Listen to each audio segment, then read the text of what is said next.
This is JP Roy. तो guys आज के वीडियो में हम लोग बात करने वाले हैं ह्यूमन रिस्पायरेटरी सिस्टम के बारे में। पिछले वीडियो में हमने बात किया था डाइजेस्टिव के बारे में, ठीक है। अगर ह्यूमन रिस्पायरेटरी सिस्टम की अगर हम बात करें तो यहाँ से एक वर्ड आता है रिस्पायरेशन, ठीक है। क्या सोचा है रिस्पायरेशन क्या होता है? अगर रिस्पायरेशन की डिफाइन करें तो the catabolic process by which any living organism obtained energy from food. जितना आपको ये सिंपल लग रहा है डिफिनेशन उतना सिंपल है नहीं। लोगों को यहाँ एक कंफ्यूजन होता है कि जो हमारा ब्रीथिंग और रिस्पायरेशन है दोनों एक होता है, लेकिन मैं यहाँ पर उसको दूर करने वाला हूँ, ठीक है। जो हमारे ब्रीथिंग की अगर बात करें तो एक प्रोसेस है जिसमें हवा को इनहेल किया जाता है और एक्सहेल किया जाता है, जबकि अगर हम बात करें उधर रिस्पायरेशन की तो हवा को इनहेल और एक्सहेल करके यूज करके फूड को ब्रेक डाउन करते हुए एनर्जी बनाना क्या कहलाता है? हमारा रिस्पायरेशन कहलाता है, ठीक है। यहाँ तक क्लियर होगा। अगर सेकंड डिफरेंस की अगर हम बात करें तो जो हमारा ब्रीथिंग है वो फिजिकल प्रोसेस है और उधर केमिकल प्रोसेस है, बायोकेमिकल प्रोसेस है हमारा रिस्पायरेशन। और इसमें अगर हम कुछ बात करें तो जो हमारा ब्रीथिंग है वो दोनों मोड को फॉलो करता है, एक्टिव और पैसिव ट्रांसपोर्टेशन दोनों करता है। एक्टिव पैसिव क्या होता है? जो एक्टिव होता है एनर्जी का रिक्वायरमेंट होता है किसी भी सब्सटेंस को ट्रांसपोर्ट करने के लिए। पैसिव की अगर हम बात करें तो कोई भी एनर्जी का रिक्वायरमेंट नहीं होता है। तो जो हमारा रिस्पायरेशन है वो एक्टिव प्रोसेस शो करता है, जबकि जो हमारा ब्रीथिंग है वो दोनों प्रोसेस शो करता है। अगर हम ड्यूरिंग एक्सहेलेशन की बात करें, जब सांस को हम अंदर लेते हैं तो हमारा एक्टिव प्रोसेस शो करता है, वही अगर सांस को हम बाहर निकालते हैं तो पैसिव प्रोसेस शो करता है। तो यहाँ तक क्लियर होगा। अब हम बात करने वाले हैं टाइप ऑफ रिस्पायरेशन के बारे में। ये बेसिकली दो प्रकार के होते हैं। फर्स्ट हमारा एरोबिक, सेकंड हमारा एनारोबिक। एरोबिक में क्या होता है? जब ऑक्सीजन प्रेजेंट होगा तो एरोबिक होगा और जब ऑक्सीजन नहीं होता है तो एनारोबिक होगा, ठीक है। इसके तीन स्टेट माने गए, ठीक है। फर्स्ट में क्या होता है कि ऑक्सीजन फुली अमाउंट में प्रेजेंट रह जाएगा, ठीक है। और सेकेंड में क्या होगा? अब्सेंस रहेगा। और थर्ड जो होगा हमारा लैक होगा, ठीक है। अब इन तीनों में हम लोग समझने वाले हैं। जब ग्लूकोज का फॉर्मेशन होता है, रिस्पायरेशन ब्रेक डाउन हो गए, ग्लूकोज और कार्बन डाइऑक्साइड बनाता है, ठीक है। तो यहाँ पर आप लोग एक चार्ट नजर आ रहा होगा ऊपर, उसमें आप लोग देखिएगा कि क्या होता है, ठीक है। अगर हम बात करें कि अगर ऑक्सीजन अब्सेंट होगा तो क्या होगा, ठीक है। जनरली ऑक्सीजन जब अब्सेंट होता है तो उस रिस्पायरेशन को हम लोग क्या कहते हैं? एनारोबिक रिस्पायरेशन कहते हैं। ये हम हालांकि देखा जाता है कहाँ? ईस्ट में देखा जाता है, ठीक है। जब अब्सेंस ऑक्सीजन होता है और ईस्ट जब इसको परफॉर्म करता है तो यहाँ पर क्या क्या रिलीज होते हैं इसको हम लोग देखेंगे। तो इथेनॉल का प्रोडक्शन होगा, कार्बन डाइऑक्साइड होगा और एनर्जी होगा, ठीक है। ये तीन होंगे और यहाँ पर 2 ATP का फॉर्मेशन होता है, 2 ही ATP बनते हैं। आगे अगर हम बात करें लैक ऑफ ऑक्सीजन की अगर बात करें, means lack of oxygen, oxygen है भी और नहीं है, मीन्स सफिशिएंट अमाउंट में ऑक्सीजन नहीं है, ठीक है। तो इसमें अगर हम बात करें तो ये मसल सेल्स में देखने को मिलते हैं, ठीक है। यहाँ पर क्या क्या फॉर्मेशन होता है? यहाँ पर हमारा लैक्टिक एसिड प्लस में एनर्जी होता है, यहाँ पर भी 2 ही ATP का फॉर्मेशन होता है, ठीक है। अगर आगे हम लोग बात करें जहाँ पर ऑक्सीजन प्रेजेंट होता है तो वहाँ पर क्या होता है? ये हमारे माइटोकॉन्ड्रियल सेक्शन में देखने को मिलते हैं, जो कि हमारा सेल का पावर हाउस भी कहा जाता है। अगर यहाँ पर हम बात करें तो क्या क्या बनते हैं, तो यहाँ पर सबसे पहले एनर्जी बनते हैं, कार्बन डाइऑक्साइड बनते हैं और वाटर बनते हैं, साथ ही साथ 36 ATP बनते हैं यहाँ पर, ठीक है। तो ये कुछ थे हमारा चार्ट जो आपको ध्यान देने वाली है। अगर आगे हम लोग बात करें तो एक कुछ एक्सेप्शन भी है, ठीक है। हम लोग जानते हैं कि जो हमारा RBC होता है उसमें जो हमारा माइटोकॉन्ड्रिया नहीं होता है। तो ये माइटोकॉन्ड्रिया नहीं होता है तो यहाँ पर एनारोबिक रिस्पायरेशन होता है, ठीक है। और इस रिस्पायरेशन को प्रोसेस की अगर हम बात करें तो क्या है? हमारा पेंटोस फास्फोरेट पेथवे प्रोसेस है इसका, ठीक है। ये हालांकि अभी नहीं जानना है। एक और चार्ट आपको नजर आ रहा होगा, वहां पर कुछ डिफरेंट एनिमल का डिफरेंट रिस्पायरेशन ऑर्गन होता है, स्पेशल उसका सरफेस होता है। इसके बारे में हम लोग डिस्कस करने वाले हैं, ठीक है। इसमें हम कुछ इंपॉर्टेंस के बारे में ही डिस्कस करेंगे। अगर फर्स्ट हम लोग बात करें तो जो हमारा जितने भी रेप्टाइल्स होते हैं, बर्ड होते हैं, मेमल्स होते हैं, ये सब किससे सांस लेते हैं? सब लंग्स से सांस लेते हैं, ठीक है। इसका रिस्पायरेटरी ऑर्गन क्या होता है? लंग्स होता है। सेकेंड अगर हम लोग बात करें काइट की अगर हम बात करें तो ट्रेकिया से सांस लेता है और इंसेक्ट भी ट्रेकिया से ही सांस लेता है। और जलीय जीव मीन्स एक्वेटिक एनिमल की अगर हम बात करें तो गिल्स से सांस लेते हैं, ठीक है, जिसे हम लोग फेफड़ा उनके भाषा में हम लोग कह सकते हैं। चलिए अब आगे अगर हम लोग बात करें फ्रॉग के, तो जो फ्रॉग है वो तीनों स्टेट में पाया जाता है, इसीलिए फ्रॉग को हम लोग एम्फीबियंस कहते हैं। ठीक है, जब फ्रॉग छोटा होता है तो वो मछली जैसा दिखता है, इसीलिए उसे गिल से सांस लेता है। ठीक है, दिखने की वजह नहीं है कि दिखता है तो लेता है, ऐसा उसमें फीचर होता है। ठीक है, जब छोटा होता है तो उसमें गिल से सांस लेता है, अगर वही अगर बड़ा हो जाता है तो वहाँ पर क्या होता है, दो स्टेट वहीं भी आता है। जब वाटर में रहता है तो वो कुछ अलग से लेता है, और जब लैंड पर रहता है तो कुछ अलग। जब लैंड पर रहता है तो लंग्स से लेता है सांस, और जब वाटर में रहता है तो स्किन से लेता है सांस। ये कुछ इंपॉर्टेंट बात थी जो हमने फ्लो चार्ट में आपने देखा। अब आगे अगर हम लोग बात करें कि जितने भी आपने देखा सभी का ऑर्गन देखा, इसको टर्म में डिवाइड किया गया है। ठीक है, जो हमारा फर्स्ट टर्म है वो अगर कोई भी एनिमल ट्रेकिया से सांस लेता है तो उसको हम लोग ट्रैंकुलर रिस्पायरेशन कहते हैं। ठीक है, ये टर्म यूज होता है। अब आगे हम लोग बात करें नेक्स्ट, अगर गिल से सांस लेता है तो ब्रैंकियल रिस्पायरेशन कहा जाता है, ये कुछ टर्म यूज होते हैं। अगर स्किन से बात करें तो क्यूटेनस रिस्पायरेशन नाम दिया गया है। ठीक है, जो सेलेक्टिव ऑर्गन है उनसे अगर सांस लेता है तो टर्म यूज होता है। जो भकल वाला सांस लेते हैं उनको हम लोग भकल फेरेंजियल कहते हैं, और जो लंग्स से लेते हैं उसे हम लोग पल्मोनरी रिस्पायरेशन कहते हैं। और कुछ स्पेसिफिक ऑर्गन दिया हुआ है, ऑर्गन तो नहीं कह सकते हैं, ट्यूब लाइक स्ट्रक्चर कह सकते हैं, जिसके थ्रू एयर जाता है स्टेप बाय स्टेप।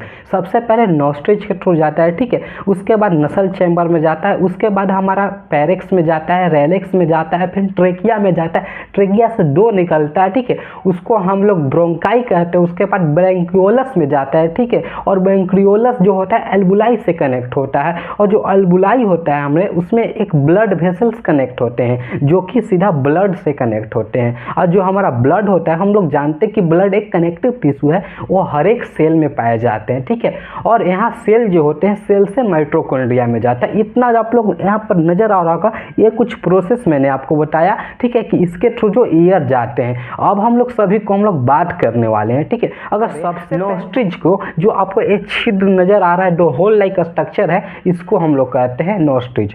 और ये दो हमेशा पेयर में ही आपको नजर आएंगे। ठीक है, और सभी को हम लोग एक एक करके बात करने वाले। अगर फर्स्ट हम बात करें, किसी भी एयर को अंदर जाता है तो इसी के थ्रू जाता है। ठीक है, जिसे हम लोग क्या कहते हैं, नॉस्ट्रिज भी कहते हैं। अब इससे हम लोग बात करें, ये दोनों कैविटी लाइक स्ट्रक्चर होता है। कैविटी मीन्स होता ही है, बायो में एक वर्ड होता है। ठीक है, जिसका मतलब होता है छेद। ठीक है, अगर आगे हम लोग बात करें तो ये जो डिवाइड होता है, हम लोग जानते हैं कि नाक में यहाँ पर डो है, ये किसके थ्रू डिवाइड होता है, ये नेसल एक्सपेक्ट्रम के थ्रू डिवाइड होता है। ठीक है, वो किससे मिलके बना होता है, वो बोन और कार्टिलेज से मिलके बना होता है। ठीक है, ये हमारे हो गए नॉस्ट्रिज। नेसल चैम्बर होता क्या है, ठीक है, एक यहाँ पर कैनाल लाइक स्ट्रक्चर होता है जिसमें हेयर और म्यूकस प्रेजेंट होते हैं। ठीक है, इनका काम क्या होता है ये हम लोग जानेंगे। जो हेयर होता है हमारा और म्यूकस होता है, जो हमारे जब एयर को इनहेल करते हैं तो उसमें पोल्यूटेड एयर होता है। ठीक है, हम लोग जानते हैं कि साथ में डक्स भी ले सकते हैं, धूल भी ले सकते हैं। तो जैसे ही लेते हैं तो जो हमारा एयर होता है उसमें ट्रैप हो जाता है। ठीक है,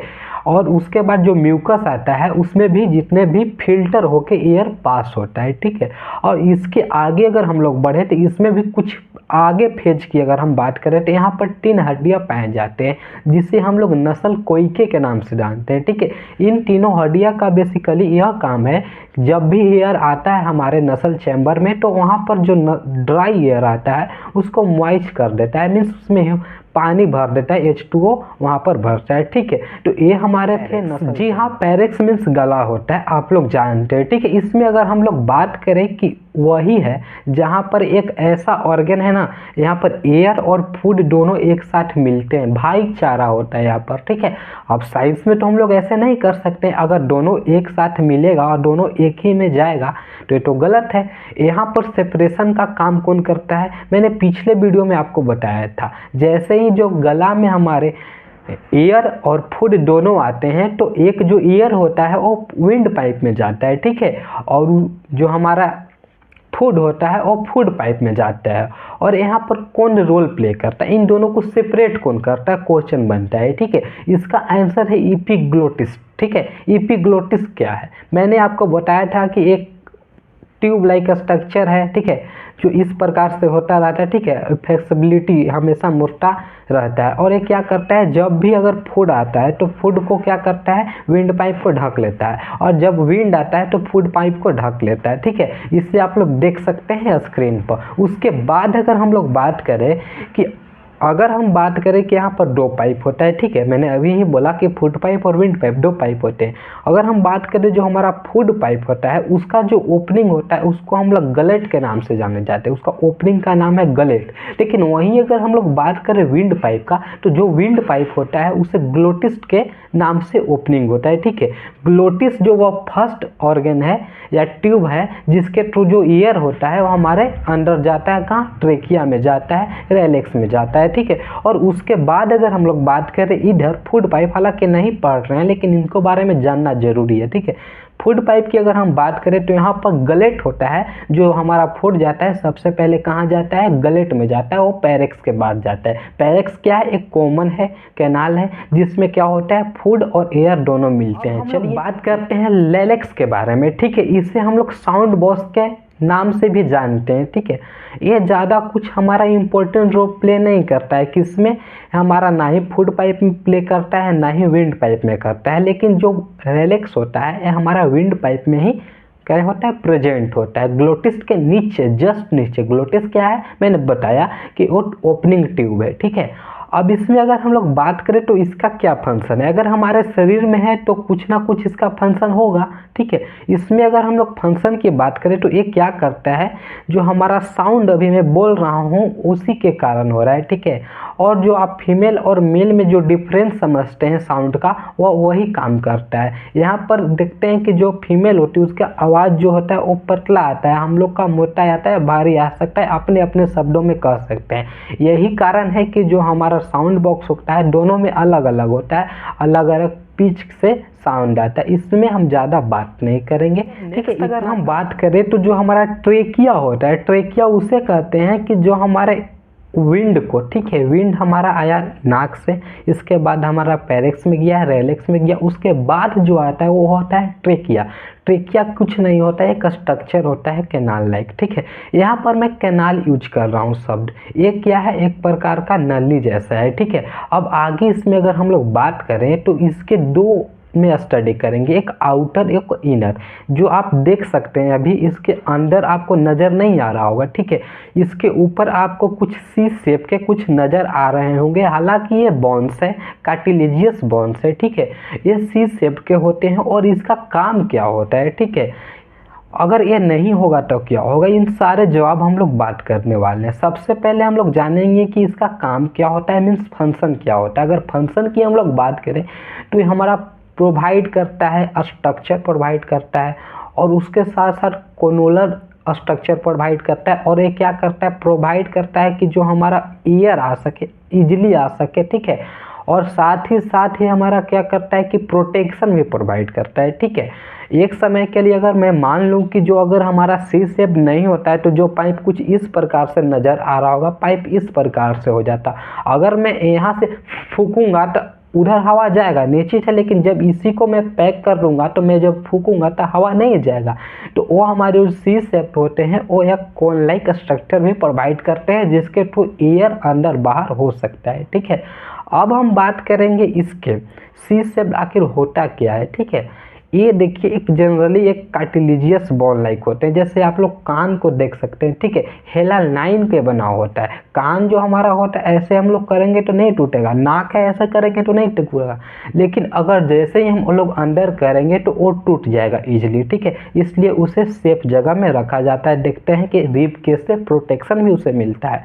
चलिए, ये तो कुछ बात है। अब इनर की अगर हम लोग बात करें, बाहरी हमने पढ़ लिया, बाहरी स्ट्रक्चर।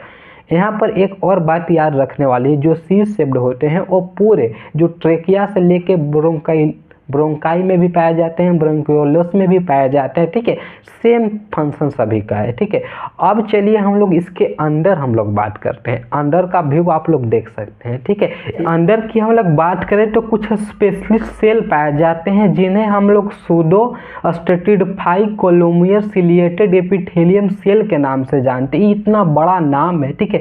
इनका फंक्शन भी होता है, ठीक है। ये क्या करते हैं, इनके पास स्पेशलिस्ट कुछ फंक्शन होते हैं जिसे हम लोग लेवल ऑफ डिवीजन के नाम से जानेंगे। हालांकि इतना हम लोग नहीं पढ़ेंगे, वीडियो लंबा हो सकता है।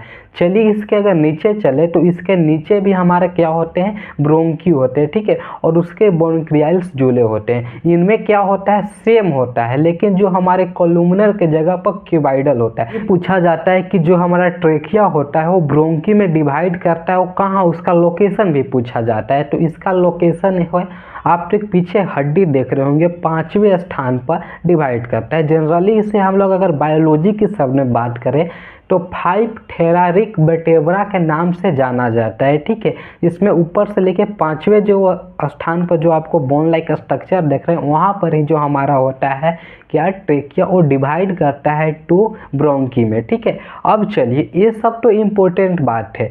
अब इसमें हम लोग ब्रोंकी और ब्रोंकियल्स के बारे में कुछ नहीं पढ़ेंगे क्योंकि देखिए सेम स्ट्रक्चर इसमें है, ठीक है।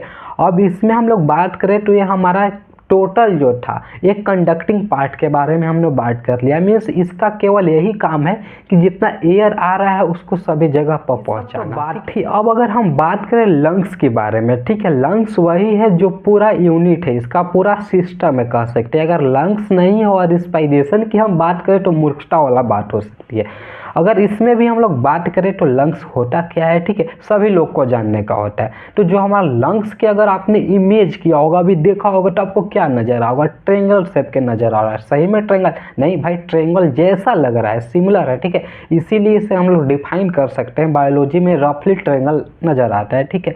और एक मैं खास बात आपको बताऊं, ये हमेशा पेयर में ही पाया जाता है। खास बात क्या था, लेफ्ट और राइट, ठीक है। और जो हमारा अगर यहाँ पर हम लोग बात करें, जो अभी फिगर आप लोग देख रहे हैं, जो हमारा लेफ्ट होता है, ठीक है, वो बड़ा होता है किससे कंपेयर टू राइट, ठीक है। अब क्यों बड़ा होता है, मीन्स हम यहाँ से कह सकते हैं कि जो हमारा राइट चैम्बर होता है वो छोटा होता है। तो वहाँ पर आपने देखा होगा स्केलेटन सिस्टम, मस्कुलर सिस्टम आपने पढ़ा होगा।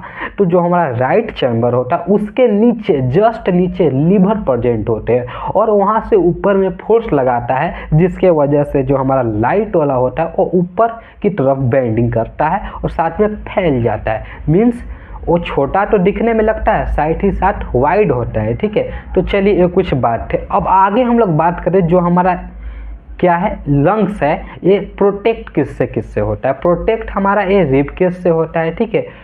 और यहाँ पर एक प्लूरा नाम के एक ऑर्गेन होते हैं, ऑर्गेन नहीं सॉरी, एक मेम्ब्रेन होते हैं, उससे भी प्रोटेक्ट करते हैं। जो कि हमारे जिस प्रकार से सेल में सेल मेम्ब्रेन होते हैं, उसी प्रकार से लंग्स में प्लूरा नाम के एक मेम्ब्रेन होते हैं जो लंग्स को स्पेशलिस्ट प्रोटेक्शन का काम करते हैं। चलिए अब लोग हम आगे बढ़ते हैं, फिगर आप लोग देखते रहिएगा। और अगर हम बात करें लंग्स का, ये नॉन मस्कुलर है, ठीक है। नॉन मस्कुलर मीन्स एक भी मांस नहीं है इसके पास। उसके बाद हम लोग बात करें कि जो हमारा जब कुछ ना कुछ चेंजिंग होता होगा, मेटाबॉलिक, एनाबॉलिक, कैटाबॉलिक प्रोसेस हमारे लाइफ में चलते हैं, ठीक है। तो यहाँ पर जो हमारे जब जन्म लेते हैं, मीन्स बर्थ होता है हमारा, तो जो हमारा लंग्स होता है उसका कलर पिंक होता है। लेकिन जैसे ही हम लोग एडल्ट हो जाते हैं, मरने तक की अगर हम लोग बात करें, तो जो हमारा लंग्स होता है वो डार्क हो जाता है, ब्लैक हो जाता है। ऐसा क्यों होता है, क्वेश्चन तो बनता है, ठीक है। तो इसलिए अगर हम लोग बात करें तो जो हमारा लंग्स होता है ना, वो प्योर, अगर बचपन की हम बात करें तो नो यूज होता है, प्योर एकदम हेल्दी होता है, ठीक है। लेकिन जैसे ही हम लोग यूज करते हैं, हमारे इन्वायरमेंट में आजकल देख रहे हैं कितना पॉल्यूशन है, उसके वजह से हम लोग वो जो होता है ना, क्या हो जाता है, वो ब्लैक हो जाता है। और ऊपर से हम लोग स्मोकिंग भी करने लगते हैं, जिसके कारण से और भी वो जल्दी स्मोकिंग होने लगता है, ब्लैक होने लगता है, ठीक है। और यही सब कारण होते हैं जो हमारे मरने का कारण भी बन सकता है, ठीक है। अब हम लोग बात करेंगे इसके और कुछ डिटेल्स में कि जो हमारे, अगर हम बात करें कि जो हमारे राइट और लेफ्ट चैम्बर होते हैं, इनको फर्दर डिवाइड किया गया है, ठीक है। जो राइट चैम्बर होते हैं उनको 3 भागों में डिवाइड किया गया है, जबकि जो लेफ्ट चैम्बर होते हैं उनको 2 भागों में डिवाइड किया गया है। कौन कौन है, चलिए इसको हम लोग जानते हैं। तो जो हमारा फर्स्ट है उसे हम लोग सुपीरियर के नाम से जानते हैं, ठीक है। हम बात कर रहे हैं राइट के बारे में, सेकेंड में मीडियन होता है, ठीक है, और थर्ड की हम बात करें तो इंफेरियर होता है, ठीक है। एन 3 होते हैं और इसको जो डिवाइड करता है, मीन्स अगर आधा आधा यहाँ पर डिवाइड तो हो ही रहा होगा ना, अगर जो हमारा सुपीरियर और मीडियन के बीच में कुछ ना कुछ लाइन होंगे जो उसको डिवाइड कर रहे होंगे, तो उनको हम लोग हॉरिजॉन्टल और ऑब्लिक फिगर के नाम से जानते हैं, ठीक है। वहीं अगर हम लेफ्ट साइड की अगर हम लोग बात करें कि जो हमारा क्या है, लेफ्ट साइड में केवल और केवल दो ही डिवीजन होते हैं, सुपीरियर और इन्फेरियर, ठीक है। यहाँ पर केवल और केवल ऑब्लिक फिरियर ही डिवाइड करते हैं। तो चलिए ये हमारा कुछ था, ठीक है, लंग्स के बारे में। अभी जो आने वाले हैं आपके पास वाले हैं एल्वुलाई के बारे में, ठीक है। ये अगर हम लोग बात नहीं करें, ठीक है, कई लोगों को लगता है कि लंबा वीडियो हो गया है, अगर बात नहीं किया जाए भी तो चल सकता है, लेकिन अगर मैं आपको यहाँ पर बताने वाला हूँ, अभी आपने जितना सुना, ठीक है, वो सब अगर साइड किया जाए और एल्वुलाई के बारे में हम लोग बात करें तो ये अकेला उन सभी पर भारी पड़ सकता है। कैसे हम लोग जानेंगे? तो सबसे पहले तो इसके हम स्ट्रक्चर और फंक्शन की बात करते हैं। तो इसे हम लोग यूनिट ऑफ लंग्स भी कहते हैं, ठीक है। क्यों कहते हैं आप लोग जान सकते हैं कितना इम्पोर्टेंट है, इसीलिए। और इसमें लगभग 150 मिलियन एल्वुलाई पाए जाते हैं, ठीक है, हमारे लंग्स में। अब इसमें हम बात करें कि जो ये बना होता है ना, ये हमारे स्क्वैमस एपिथेलियम टिश्यू से बना होता है या सेल से बना होता है। इसमें अगला अगर हम लोग बात करें तो ये वस्कुलर होता है, ठीक है। वस्कुलर आपने समझा होगा, ट्यूब लाइक स्ट्रक्चर इसमें बहुत सारे होते हैं, ठीक है। और उसके बाद हम लोग बात करें, ये हमेशा मॉइस्ट आपको मिलेगा, ये ड्राई नहीं मिलेगा। अगर ड्राई होगा तो यहाँ पर हमारा डिफ्यूजन नहीं हो पाएगा, ठीक है। और यही एक प्रोसेस, यहाँ पर बहुत सारे प्रोसेस होंगे, जैसे डिफ्यूजन होंगे, बहुत सारे ऑस्मोसिस भी यहाँ पर देखने को आपको मिलेंगे, और यहाँ पर बहुत सारे फोर्सियल फोर्स भी आपको मिलेंगे, ठीक है। और इसके अगर और भी बात हम इसको डिटेल में करें तो ये बहुत ही सरफेस एरिया इसका बढ़ सकता है, ठीक है। एक छोटा सा आपको 150 मिलियन देख सकते हैं, और उसमें एयर भर के सरफेस एरिया इसको बढ़ाया जा सकता है, और ये रेगुलेट करता है एयर को एक्सचेंज करने में, ठीक है। और इसका अगर और कुछ हम बात करें तो ये जो होता है वो बहुत थिन वाल होता है, ठीक है। इसमें आपको बहुत छोटे छोटे पोल्स नज़र आएंगे, ठीक है, जो क्या करते हैं, हमारे डिफ्यूजन में बहुत ही मदद करते हैं। इसमें हम लोग बहुत चीज़ जानने वाले हैं, डिफ्यूजन को हम लोग जानेंगे, ठीक है, कि डिफ्यूजन क्या होता है। और अगर डिफ्यूजन आपको नहीं पता है तो यहाँ पर एक्सचेंज ऑफ गैसेस आपको समझ में नहीं आएगा। एक्सचेंज ऑफ गैसेस के बारे में, ठीक है, इसको हमें समझने के लिए ज़्यादा कुछ नहीं, बस 3 चीज़ के बारे में जानना होगा। जो हमारा फर्स्ट है वो एल्वुलाई है, उसके बाद ब्लड है, उसके बाद सेल कह लीजिए, टिश्यू कह लीजिए, ऑर्गन, ठीक है। इन दोनों में सबसे पहले हम लोग पढ़ेंगे एल्वुलाई और ब्लड के बारे में, ठीक है। डिफ्यूजन होने के लिए सबसे पहला काम होता है कंसंट्रेशन डिपेंड करता है, ठीक है। अगर एल्वुलाई में कंसंट्रेशन ज़्यादा होगा और ब्लड में कम होगा तो क्या होगा, जहां कंसंट्रेशन ज़्यादा है और जहां कम है तो हायर टू लोअर कंसंट्रेशन को तो डिफ्यूजन कहते हैं। तो चलिए हम लोग बात करें प्रेशर वाइज, जो प्रेशर होता है एल्वुलाई में, वहाँ पर ऑक्सीजन की हम लोग बात करें तो 104 mm ऑफ Hg होता है, ठीक है। ये कुछ मेजरमेंट का है, Hg, ठीक है, यहाँ पर मरकरी नहीं समझना है। आगे हम लोग बात करें कार्बन डाइऑक्साइड के, कार्बन डाइऑक्साइड की हम लोग बात करें तो वहाँ पर होता है कितना, 40 mm ऑफ Hg होता है, ठीक है, फिगर में आप लोग देख सकते हैं। उसके बाद हम लोग बात करें, नीचे आप लोग देख रहे होंगे पल्मोनरी आर्टरीज, यहाँ पर जनरली डीऑक्सीजनेटेड ब्लड होता है, स्टोर होता है, ठीक है। और वहाँ पर देखिएगा कि डीऑक्सीजनेटेड मीन्स क्या होता है, ऑक्सीजन की कमी होता है। अगर यहाँ पर कंसंट्रेशन की हम लोग बात करें तो ऑक्सीजन जो होता है हमारा 40 mm ऑफ Hg होता है, वहीं कार्बन डाइऑक्साइड कितना होता है, 45 mm ऑफ Hg होता है। तो क्लियरली नज़र आ रहा है कि एल्वुलाई में ऑक्सीजन का मात्रा ज़्यादा है और कार्बन डाइऑक्साइड का मात्रा कम है, मीन्स कंसंट्रेशन ज़्यादा है। वहीं हम लोग बात करें ब्लड में तो जो यहाँ पर ऑक्सीजन का मात्रा कम है और कार्बन डाइऑक्साइड का मात्रा ज़्यादा है, तो ये आपस में इंटरचेंज हो जाएंगे। कब तक चेंज होंगे, जब तक दोनों का स्टेट इक्विलिब्रियम स्टेट में ना आ जाए, ठीक है। जब ये चेंज होकर एक समय ऐसा भी आता होगा कि दोनों इक्वल हो गए तो वो रुक जाएंगे। चलिए, जैसे ही रुकेंगे तो वो हमारा ब्लड होगा, वो हमारा ऑक्सीजनेटेड ब्लड हो जाएगा। अगर ऑक्सीजनेटेड ब्लड में हम लोग कार्बन और ऑक्सीजन का प्रेशर देखें तो अगर ऑक्सीजन का प्रेशर देखें ऑक्सीजनेटेड ब्लड में, जो कि हमारा पल्मोनरी वेन्स के थ्रू जाता है किसी भी ऑर्गन या सेल में या टिश्यू में, ठीक है, तो वहाँ पर ऑक्सीजन होता है 95 mm ऑफ Hg 95, ठीक है। और कार्बन डाइऑक्साइड की हम लोग बात करें तो 40 mm ऑफ Hg होता है, ठीक है। चलिए ये हो गया। अब यहाँ पर एक देखा, अब एक और होता है जो कि होता है हमारा एक्सचेंज टिश्यू और ब्लड के बीच में, ठीक है। हमने अभी देखा एल्बुलाई और ब्लड के बीच में हुआ, अब हम देखने वाले हैं टिश्यू और ब्लड के बीच में कैसे एक्सचेंज होता है। तो यहाँ पर भी हम लोग जानते हैं कि जो हमारा टिश्यू होता है, ऑर्गेन होता है, ये भी सेलुलर रिस्पायरेशन करता है। सेलुलर रिस्पायरेशन में भी एनर्जी खर्च होता है, एनर्जी बनता है, मीन्स ऑक्सीजन का रिक्वायरमेंट है। वो ऑक्सीजन कौन फुलफिल करता है? जो हमारा ऑक्सीजनेटेड ब्लड है वो। तो चलिए इसका भी कंसंट्रेशन देखते हैं और यहाँ पर डिफ्यूजन देखते हैं। तो सबसे पहले हमें जानना होगा टिश्यू। टिश्यू में देखिए, टिश्यू में अगर कंसंट्रेशन की बात करें तो ऑक्सीजन का लेवल यहाँ पर 20 mm ऑफ Hg होता है, वहीं carbon dioxide 48 mm of Hg होता है, ठीक है। यहाँ पर कई वैल्यू चेंज हो गए, 50 हो सकते हैं, 55 हो सकते हैं, लेकिन इतना ही रहता है, ठीक है। अब यहाँ पर देख रहे हैं कि जो हमारा ऑक्सीजनेटेड ब्लड है उसमें 95 है mm ऑफ Hg है, लेकिन टिश्यू में तो 20 ही है ऑक्सीजन। तो यहाँ पर आपस में एक्सचेंज हो जाएंगे, ठीक है। ठीक उसी प्रकार जिस प्रकार से एल्बुलाई में हो रहे थे। वहीं हम लोग अगर आगे बात कार्बन डाइऑक्साइड के, तो कार्बन डाइऑक्साइड जो हमारा टिश्यू में होता है वो 48 mm ऑफ Hg होता है, वहीं ऑक्सीजनेटेड ब्लड में 40 mm ऑफ Hg होता है। तो ये आपस में इंटरचेंज हो जाएंगे, कब तक? जब तक इक्विलिब्रियम स्टेट ना आ जाए। और ऐसे ही चेंज करके जो हमारा ऑक्सीजनेटेड ब्लड था वो फिर से क्या हो जाता है? डीऑक्सीजनेटेड होता है, और वो कहाँ चल जाता है? फिर से हार्ट में जाता है, हार्ट से निकल के फिर जाता है पल्मोनरी आर्टरीज के थ्रू कहाँ जाता है? हमारा एल्बुलाई के पास जाता है। ये एक साइकिल चलता है, ठीक है। इसी को हम लोग जाने एक्सचेंज ऑफ गैसेस।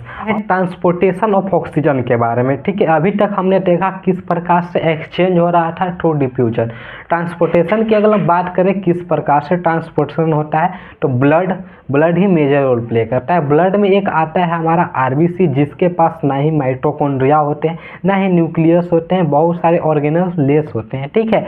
इसमें अगर हम एक कंपोनेंट होता है जिन्हें हम लोग हेमोग्लोबिन के नाम से जानते हैं, वो क्या करता है? वो किसी भी ब्लड को अगर लाल है तो लाल उसी के कारण है, ठीक है। इसमें अगर हम लोग बात करें तो ये जनरली 97% ऑक्सीजन को ट्रांसपोर्ट करता है। जब ऑक्सीजन को ट्रांसपोर्ट करता है तो यहाँ पर रिएक्शन होता है, haemoglobin plus O2 means oxygen, यहाँ पर ऑक्सी हेमोग्लोबिन का निर्माण होता है। बचे हुए 3% की अगर हम लोग बात करें तो वो जो होता है प्लाज्मा के थ्रू पास करता है, ठीक है। आरबीसी में भी प्लाज्मा पाए जाते हैं। अगर ब्लड का वीडियो नहीं देखा तो यहाँ पर क्लिक करके देख सकते हैं आप लोग। करते हैं कार्बन डाइऑक्साइड का ट्रांसपोर्टेशन कैसे होता है। जो 23% ट्रांसपोर्टेशन होता है वो हेमोग्लोबिन के साथ होता है, ठीक है। और यहाँ पर एक रिएक्शन होता है हेमोग्लोबिन प्लस कार्बन डाइऑक्साइड, तो यहाँ पर क्रेब एमिनियो हेमोग्लोबिन बनाता है, ठीक है। और अगर आगे हम लोग बात करें तो जो 7% होता है वो क्या होता है? वो प्लाज्मा के फॉर्म में ट्रांसपोर्ट होता है, ठीक है, कार्बोनिक आयंस के थ्रू। और थर्ड हम जो बात करें 70% जो हमारा बच गया वो होता है सरफेस के थ्रू, ठीक है। उसमें वाटर के थ्रू भी हो सकता है, यहाँ पर बाइकार्बोनेट आयन एक होते हैं उनके थ्रू, ठीक है। इतना आपने देखा। यहाँ पर एक एंजाइम भी होते हैं जो कि बहुत ही इंपॉर्टेंट रोल प्ले करते हैं। कार्बोनिक एनाहाइड्रेज नाम की एक एंजाइम होता है जो कि पूरे रिएक्शन में क्या करता है? हेल्प करता है, ठीक है। और फॉर्मेशन बहुत सारे का करता है, इसे हम लोग डिटेल में बात नहीं करेंगे। यहाँ अगर बात किया जाए तो ये आरबीसी में सबसे ज़्यादा प्रेजेंट होते हैं, सबसे कम प्लाज्मा में प्रेजेंट होते हैं। ये इतना फास्ट है कि लगभग 1 मिनट में 36 मिलियन मॉलिक्यूल्स फॉर्मेशन कर सकता है, ठीक है। भी है कार्बन मोनोऑक्साइड, ठीक है। आपने अभी तक नहीं जाना, लेकिन ये जो ऐसा गैस है जो सबसे ज़्यादा रिस्पायरेशन ऑर्गेन को पसंद है, ठीक है। हालांकि डेंजर होता है, लेकिन पसंद है तो पसंद है। चलिए कैसे पसंद है? अगर तीनों एक जगह रखा हुआ है, ठीक है, तो अगर हम लोग बात करें रेट का, तो सबसे कम ऑक्सीजन को हम लेना चाहेंगे हम, क्या? ये जो सिस्टम है उसको ज़्यादा एक्वायर करता है, ठीक है। और उससे 20 गुना ज़्यादा, ठीक है, ऑक्सीजन से 20 गुना ज़्यादा क्या करेगा? कार्बन डाइऑक्साइड को लेने का काम करेगा। और ऑक्सीजन से 200 गुना ज़्यादा कार्बन मोनोऑक्साइड से लेने का काम करेगा। ये हमारा कुछ ऐसा ह्यूमन सिस्टम है, ठीक है। तो इसलिए हम लोग कह सकते हैं कि सबसे प्यारा किसको है? कार्बन मोनोऑक्साइड को। ये हमारा पूरा यहाँ तक खत्म होता है। अब हम लोग बात करेंगे कुछ स्पेशल फैक्ट्स के बारे में जो कि ब्रीथिंग से रिलेटेड है, ठीक है। अभी तक हमने यही जाना ह्यूमन रिस्पायरेशन सिस्टम के बारे में, लेकिन अगर रिस्पायरेशन आपने पढ़ा और ब्रीथिंग के बारे में कुछ नहीं जाना तो शायद ये नाइंसाफ़ी होगा ब्रीथिंग के साथ, ठीक है। तो चलिए इसमें भी हम कुछ जानने का प्रयास करेंगे। सबसे पहले आप स्क्रीन पर देखिए, कुछ यहाँ पर दिया हुआ है, ठीक है। अगर हम यहाँ पर बात करें नाइट्रोजन तो 78% है, ऑक्सीजन 21% है और कार्बन डाइऑक्साइड क्या है 0.03%, जो कि हम लेते हैं। और लेने के बाद जब हम निकालते हैं तो वहाँ पर क्या कुछ डिफर करता है? ज़रूर डिफर करता है, क्योंकि हम लोग वहाँ पर जानते हैं बहुत सारे प्रोसेस होते हैं, मेटाबॉलिक, एनाबॉलिक, केटाबॉलिक, ये सब बहुत प्रोसेस होते हैं, ठीक है, हमारे बॉडी में। और यहाँ पर ऑक्सीजन का ज़्यादा ही रिक्वायरमेंट होता है। तो देखिए जो हमारा अगर रिस्पायरेशन हो गया यहाँ पर, ठीक है, जो इनहेल करते हैं, बाहर जो हवा को निकालते हैं, वहाँ पर अगर हम लोग नाइट्रोजन तो सेम है 78%, लेकिन ऑक्सीजन 17%, 4% का घट रहा है, ठीक है ना, मीन्स 4% ही हमारा बॉडी यूज कर रहा है। उसके बाद कार्बन डाइऑक्साइड आप लोग देख सकते हैं 4.6% है, ठीक है, 4 भी आप लोग देख सकते हैं। ये तो हमारे कुछ एक्सचेंज के बारे में हो गए। इस बारे में हम लोग बात करते हैं तो फैक्ट्स फर्स्ट की अगर हम लोग बात करें तो एक बार में नॉर्मल पर्सन कितना सांस को अंदर ले सकता है, ठीक है। जैसे मैं ऐसे सांस लिया, ठीक है, तो उसमें लगभग से लगभग 500 ml जो एयर को हम लोग इनहेल कर सकते हैं या एक्सहेल कर सकते हैं। लेकिन जब वही आप रनिंग कर रहे हैं, स्विमिंग कर रहे हैं, तो वहाँ पर रेट बढ़ जाए। हम फोर्स लगाकर हवा को अंदर लेते हैं तो कितना लिया जा सकता है, ठीक है। जैसे कुछ भी है, आपने फोर्स लगा कर लिया, नॉर्मल में तो हमने देख लिया, फोर्स में हम देख सकते हैं कि 2500 से लेकर 3000 ml तक ले सकते हैं। अगर हवा के निकाल कितना सकते हैं, ठीक है, तो वहाँ पर देख सकते हैं, वहाँ पर कितना होगा 1000 से 1100 तक, ठीक है। कि अगर हम बात करें जो हमारा लंग्स होता है उसमें मैक्सिमम कितना हवा भरा जा सकता है, तो 6 लीटर, ठीक है, 6000 ml भी कह। तो कोई भी आदमी अगर जगा हुआ है जैसे मैं, तो 1 मिनट में मैं कितना बार सांस ले सकता हूँ, तो 16 से 18 बार। लेकिन वही जब आदमी सोया हुआ होता है तो उससे कितना है, ठीक है, तो 12 से 14 बार ले सकता है, ठीक है। चलिए ये हो गया। अब हम लोग आगे हम लोग बात करते हैं। कई बार आप लोग देखते होंगे कि कोई ना कोई सिलेंडर लेके जाता है, ठीक है, ऑक्सीजन सिलेंडर लेके जाता है, और यहाँ पर भी सिचुएशन आता है, अगर आप ऊपर जा रहे हैं तो वहाँ पर जो हमारा गैस का कंपोनेंट होता है वो चेंज होता है। अगर आप नीचे जा रहे हैं पानी के अंदर तो वहाँ पर भी गैस का जो हमारा कंपोनेंट होता है वो चेंज होता है, ठीक है। तो चलिए हम लोग सभी को जानते हैं, अगर माउंटेन पर आप लोग जा रहे हैं, ठीक है, जैसे ही आप लोग माउंटेन पर जा रहे हैं तो वहाँ पर जो कंपोनेंट होगा O2 मीन्स ऑक्सीजन और N2 होगा, ठीक, ये दोनों कंपोनेंट होगा। लेकिन जब भी आप सी के अंदर जा रहे हैं, मीन्स समुद्र के अंदर जा रहे हैं, तो यहाँ पर भी क्या होता है, O2 ही होता है और N2 होता है, ठीक है। अगर आप समुद्र के बहुत नीचे जा रहे हैं, मीन्स लगभग 300 फीट से नीचे जा रहे हैं, ठीक है, जहाँ कोल माइन में ये सब होता है ना, उसके अंदर भी आप लोग जा रहे हैं, तो वहाँ पर क्या कंपोजिशन चेंज होता है, यहाँ पर हाइड्रोजन होता है और प्लस में क्या होता है, ऑक्सीजन होता है। ये सब कारण क्यों है? यहाँ पर क्वेश्चन ये भी आ सकता है कि अगर हम ऊपर जाएं या नीचे जाएं या बीच में रहे, केवल ऑक्सीजन भी तो ले सकते हैं ना हमारे गैस में, ठीक है। अगर मैं यहाँ पर फैक्ट बताना चाह रहा हूँ कि अगर आप डायरेक्ट ऑक्सीजन को ले लेंगे ना तो आप मर सकते हैं, क्योंकि हमारा जो बॉडी है उस प्रकार से एक्वायर कर ही नहीं सकता। बचपन से हम थोड़ी ना केवल ऑक्सीजन को ले रहे हैं, हम तो सभी गैस को ले रहे हैं, ठीक है। वो वेंटिलेटर पर चढ़ा दिया जाता है, ठीक, उनमें लगा दिया जाता है फोर्सफुली हवा लेने के लिए, ठीक है। वहाँ पर क्या होता है, ऑक्सीजन और हमारा हाइड्रोजन होता है, ठीक है। इन सभी का रीजन भी मैं बताऊंगा डिस्क्रिप्शन में, आप लोग देख सकते हैं, ठीक है। उसके बाद अगर हम लोग बात करें कि कोई भी चाइल्ड, ठीक है, कोई भी चाइल्ड कितना सांस ले सकता है जब बच्चा रहता है, बहुत ही बच्चा, ठीक है, तो वो होता है 25 से 28 बार 1 मिनट में सांस को ले सकता है। ये कुछ फैक्ट्स